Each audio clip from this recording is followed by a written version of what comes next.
Sabi sa isang lyrics ng kanta, 3 bilyon, ikaw lamang ang aking gusto. Na-experience nyo na ba yun? Na meron kayong taong pinaglaban, meron kayong taong hindi sinukuan, na isinugal ninyo kahit alam nyo sa dulo, hindi sigurado. Pero ikaw na nagmahal, ikaw na umasa, hindi pinili, iniwan at nasaktan sa maraming kadahilanan.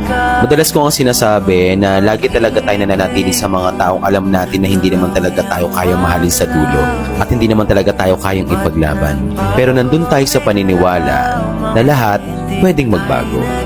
Tamang pwedeng magbago. Pero kapag hindi sigurado, hindi ikaw ang pipiliin niyang pagbabago na gusto niyang makasama sa dulo.